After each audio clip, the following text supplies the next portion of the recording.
Welcome back to the garage, everyone. Today's job is to change the rear suspension damping oil on that pig there, that Kawasaki GT750.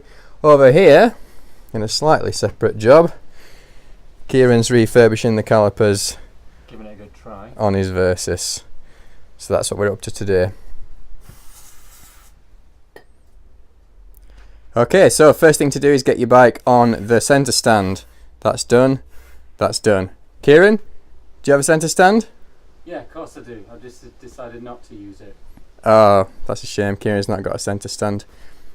Okay, mine's on the centre stand, and I'm going to loosen these nuts for the suspension, top and bottom. They are 17mm. Dickens. Okay, so the dampers are loose now. The nuts are off top and bottom. Need to unscrew this jobby and press this and release any air that's in the system.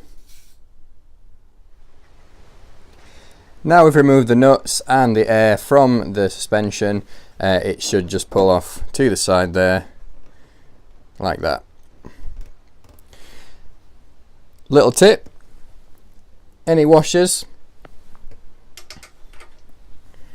or nuts, just pop them back where they came from and then you're not going to lose them.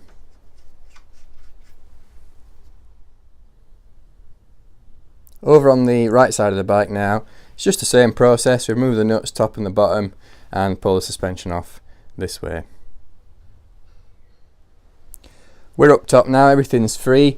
The only thing holding the whole business on was just this pipe, was in these clips here. It's easy enough to release those, and we can lift the whole thing off the bike. There we are, we've lifted those off the bike, and that's what you should have. The next step in this process is to drain the oil, the old oil, out of these units. So I have an old washing up bowl and I have a 12mm spanner. Just go in here, I'm going to disconnect this hose and drain the old oil out. We can see now that the oil has started to drain out, but you can help this process by pumping the units. So, just suck it out. Suck it out, he says, suck it out. So we've got the thing here we've just disconnected. You can see oil coming out of there. So if you hold it upside down and pump up and down, it should come out. Can't do that with the camera in my hand, it's quite stiff. Hey! It's not what she said.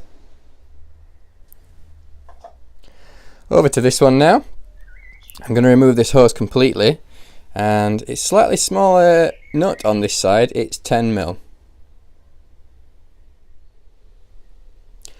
That's the hose disconnected. I'll leave that in there to dribble off, and it's the same process on this side. We just have to pump it up and down a little bit, and then what I'll do, I'll put both units upside down like that, and I'll leave any oil left to drain out. Top tip from the garage, as Kieran would say. We've just discovered if you attach a bicycle pump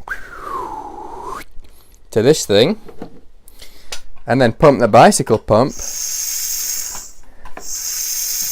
it jets the old oil right out, saves on all the pumping. It's empty now, so none's coming out, but trust me, that came out quickly, and look at the state of it, it's rank. The last step to remove all the old oil is this. I've jerry-rigged up some kind of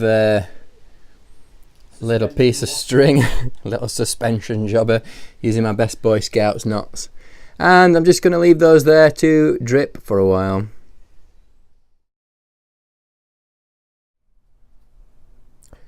These things have been hung up overnight now, so in theory they've had plenty of time for the oil to drain out, but I don't think much of it has.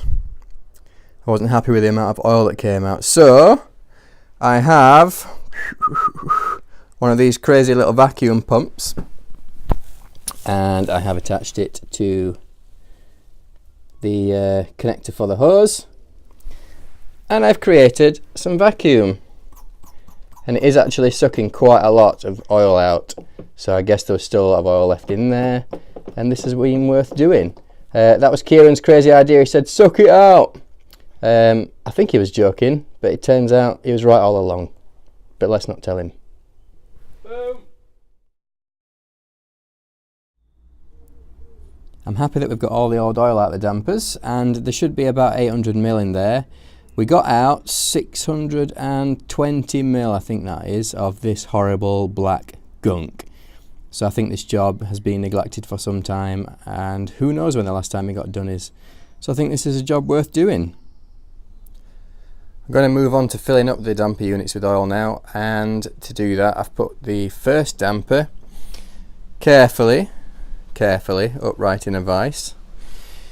I've got my bottle of fork oil. Mine says it needs 5W, so that's what I've got. I've got a syringe. This is a 100ml syringe. This was off eBay, and there's a little tube on the end there. So the little tube is going to attach fingers here. There we go. Get there in the end. And then I'm going to inject the oil 100ml at a time, and then sort of move the unit around to displace any air, and we're going to fill it right up to the top to start with, and then when it's full we're going to drain a little bit out. I'll explain that later. Here we go then. We've got the damper in the vise, as I mentioned. We've got the syringe full of oil, and that is attached to that little unit in there, and I'm going to start injecting it down. I'll do the first 100ml and then I'll come back to you. We've got the first 100ml of fork oil in now. It's quite tough to get in, but it will go in eventually. So what I'm going to do now is, excuse the camera work, I'm going to take it out of the vise, and I'm just going to rotate things around, let the oil move around, and try and displace any air that might be in there. I might put my finger over the end of the pipe and tip it upside down. So I repeated that process a few times, and kept sort of taking the damper out of the vise and moving it around to make sure there was no air. In the end, I couldn't get any more fork oil into the damper, and so I'm calling that full, and that took 500ml, which is what is specified in the manual. So I'm fairly happy that that damper is now full. The next step then is to remove 105ml of that fork oil, and what that does is it leaves an air gap at the top of the damper, which is where your adjustability in the suspension comes from. So we need to remove 105ml of fork oil from this full damper, and to do that I'm going to go over here to my little vacuum tool. You can't see that on the camera, but that does have some capacity indicators. So there's one there at 100, so I need to go just over that and remove 105ml of fluid from this damper. I've used that vacuum pump now to suck out 105 millilitres of fork oil from the damper, which was full before. So that now means there are 395 millilitres of fork oil in the damper and 105 millilitres of sort of empty airspace at the top, and that is what is specified by the manual. So this one is done. What I'm going to do now is put that back on the bike to keep it upright, and then I'll move over and do exactly the same process on the other one. Right, there we are, that's this side done and back on the bike. Kieran came and helped me to put that on. Basically all he did was push down the back of the bike, which allowed me to get the bottom fitting on that damper on, because before the exhaust was in the way, but it was all fairly easy to do. And now we move on to the other side.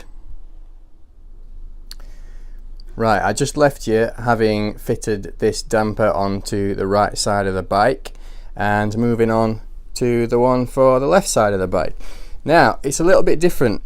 The one on the left side of the bike doesn't have anything to attach the pipe to put the fork oil in. So what am I going to do? I had a little bit of a think, I scratched my head a while, and then I discovered that this fitting here, if I take that off, will fit on there. But you have to spin it the other way, so you fit it upside down. Screw that in, and then you've got something to attach the fork oil pipe to. So fill that damper up on this side and remove the 105mm for the air gap. So that's done. Back on the bike, top and bottom nuts all tight, same on the other side. I replaced the little union thing that I borrowed from the other side. So the only thing left to do now is put the joining pipe on the top and then set the air pressure to the correct PSI. Right, we're all back together, both sides are on, the pipe's back on, we've got the right air pressure in the system, so I'm going to put the seat back on and go for a ride and we'll see what happens.